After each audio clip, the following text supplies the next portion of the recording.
Assalamualaikum warahmatullahi wabarakatuh. Alhamdulillahirabbil alamin. Wassalatu wassalamu ala asrofil anbiya'i wal mursalin Muhammadin wa ala alihi wa sahbihi ajmain. Amma ba'du. Puji syukur kita panjatkan kehadirat Allah Subhanahu wa taala yang telah melimpahkan rahmat serta hidayahnya kepada kita, sehingga alhamdulillah kita masih diberi keimanan dan ketakwaan kepada Allah Subhanahu wa taala, serta masih diberi kenikmatan kehidupan di dunia sampai hari ini.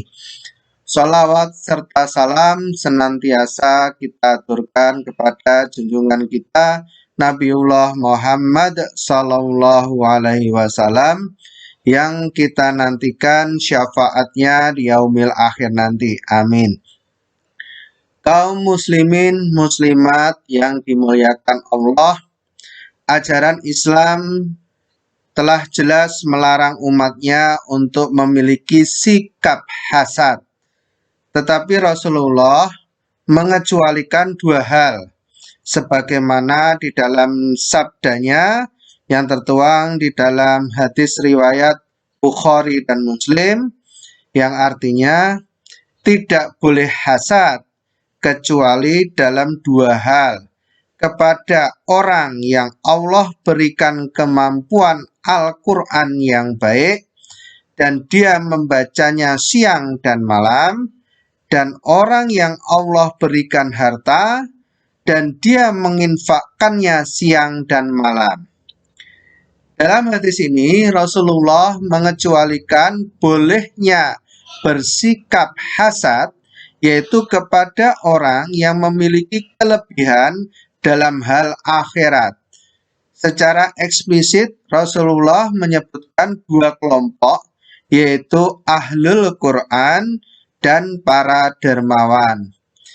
Di dalam Islam, sikap seperti ini memiliki istilah tersendiri, yaitu hibtoh.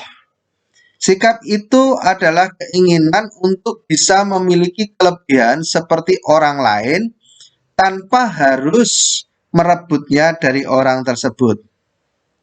Generasi pertama umat ini telah memberikan contoh kepada kita bagaimana sikap ini hidup di tengah-tengah mereka. Sikap untuk berlomba-lomba saling merebut posisi terdepan dalam hal kebaikan. Satu peristiwa yang kita pasti banyak sudah mengenal, yaitu ketika Umar bin Khattab datang kepada Rasulullah Shallallahu Alaihi Wasallam untuk memberikan setengah dari harta yang dimilikinya guna membantu perjuangan kaum muslimin di jalan Allah.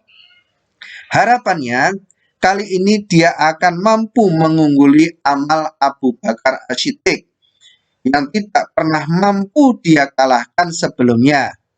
Tetapi tidak lama kemudian Abu Bakar As-Siddiq datang kepada Rasulullah Shallallahu Alaihi Wasallam dengan seluruh harta yang dimilikinya, hingga Rasulullah bertanya kepadanya, "Hai Abu Bakar, apa yang kau tinggalkan untuk anak dan istrimu?" Lalu Abu Bakar menjawab, "Aku tinggalkan untuk mereka Allah dan Rasul-Nya." Lagi-lagi Umar tidak mampu melampaui amal dari Abu Bakar As-Siddiq. Peristiwa-peristiwa semacam itu seringkali terjadi di kalangan para sahabat Rasulullah Shallallahu Alaihi Wasallam. Mereka berlomba-lomba dalam kebaikan, berusaha menjadi yang terdepan, berusaha untuk menjadi yang terbaik dalam hal berkaitan dengan akhirat. Pernah pula pada suatu ketika ke hadapan Rasulullah Shallallahu Alaihi Wasallam, sekelompok orang dari kalangan para sahabat meminta izin agar mereka diikut sertakan dalam pertempuran bersama Rasulullah Shallallahu Alaihi Wasallam. Tetapi Rasulullah mengetahui bahwa mereka adalah orang-orang yang tidak memiliki kemampuan harta, Mereka adalah orang-orang miskin yang bahkan untuk memenuhi kebutuhan hidup sehari-hari saja mereka harus berjuang bekerja keras. Mereka tidak memiliki semua sarana untuk bisa membawa mereka menuju tempat pertempuran. Maka Rasulullah mengatakan kepada mereka, jihad kalian adalah untuk keluarga kalian. Lalu mereka pulang ke rumah masing-masing dengan bercucuran air mata. Mereka merasa tertinggal dalam amal kebaikan. Di saat orang lain bisa berjuang bersama Rasulullah Shallallahu Alaihi Wasallam, mereka hanya bisa tinggal di rumah masing-masing karena adanya keterbatasan. Karena itulah mereka bersedih. Dalam masalah akhirat, para sahabat senantiasa berlomba-lomba, saling menunjukkan amal terbaik mereka, ingin menduduki posisi terdepan, tetapi dalam masalah dunia, mereka saling mendahulukan kepentingan saudaranya dibandingkan dengan kepentingan dirinya sendiri. Itulah yang digambarkan oleh Allah Subhanahu wa Ta'ala di dalam Al-Quran, surat Al-Hasyr ayat 9 yang bunyinya, A'udzu billahi minasy syaithanir rajim. Bismillahirrahmanirrahim. Walladzina tabawwa'ud dara wal imana min qablihim yuhibbuna man hajara ilaihim wala yajidun fi sudurihim hajata mimma awtu wa yu'thiruna ala anfusihim walau kana bihim khasasah wa man yuqa syuhha nafsihi fa aulaika humul muflihun. Shadaqallahul adzim. Dan orang-orang yang telah menempati kota Madinah dan telah beriman, yaitu kaum Ansor, sebelum kedatangan mereka, yaitu kaum Muhajirin, mereka kaum Ansor mencintai orang yang berhijrah kepada mereka. Dan mereka kaum Ansor tiada menaruh keinginan dalam hati mereka terhadap apa-apa yang diberikan kepada mereka. Dan mereka mengutamakan orang-orang Muhajirin atas diri mereka sendiri, sekalipun mereka dalam kesusahan. Dan siapa yang dipelihara dari kekikiran dirinya, mereka itulah orang-orang yang beruntung. Inilah yang terjadi pada masa sahabat, tetapi pada hari-hari ini di tengah-tengah kehidupan kita seringkali kita mendapati fenomena yang berkebalikan. Banyak sekali orang yang saling sikut untuk mendapatkan dunia, tetapi saling mempersilahkan dalam perkara akhirat. Banyak orang bahkan rela mengorbankan orang lain untuk mendapatkan dunia, tetapi tidak pernah merasa termotivasi untuk mendapatkan keutamaan akhirat. Allah menggambarkan sikap seperti ini di dalam Al-Quran, Quran surat Ar-Rum ayat 7. Allah menggambarkan sikap seperti ini di dalam Al-Quran surat Ar-Rum ayat 7 yang bunyinya, A'udzu billahi minasyaitonir rajim. Bismillahirrahmanirrahim. Ya'lamuna zahiran minal hayatid dunya wa hum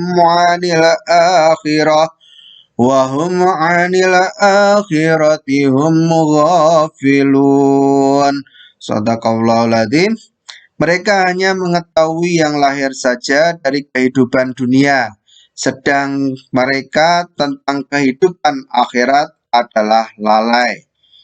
Kaum muslimin muslimat yang dimuliakan Allah, itulah sesungguhnya makna dari perintah Rasulullah Shallallahu Alaihi Wasallam agar kita senantiasa bersahabat dengan orang-orang baik, agar kita senantiasa akrab dan dekat dengan orang-orang soleh, agar kita senantiasa bisa menyaksikan kebaikan di sekitar kita, lalu termotivasi untuk melakukan kebaikan yang sama. Seharusnya hati kita tergerak untuk melakukan kebaikan seperti yang dilakukan orang lain. Inilah yang disebut dengan ghibthah. Tetapi kebanyakan orang justru membuat penghalang-penghalang dalam banyak bentuk apologi. Tidak dibangun di dalam dirinya keinginan untuk memiliki kemampuan yang sama seperti halnya orang lain yang telah Allah berikan anugerah kebaikan. Bisa bangun malam seperti orang lain lalu mendirikan sholat malam, bisa membaca Al-Quran dengan baik seperti halnya orang lain, bisa memiliki hafalan Al-Quran yang banyak seperti halnya juga orang lain. Dalam masalah akhirat kita harus berlomba-lomba untuk menunjukkan amal terbaik kita di hadapan Allah Subhanahu wa Ta'ala. Tetapi dalam masalah dunia kita harus saling mempersilahkan dan mendukung orang lain untuk mendapatkan kebutuhan hidupnya.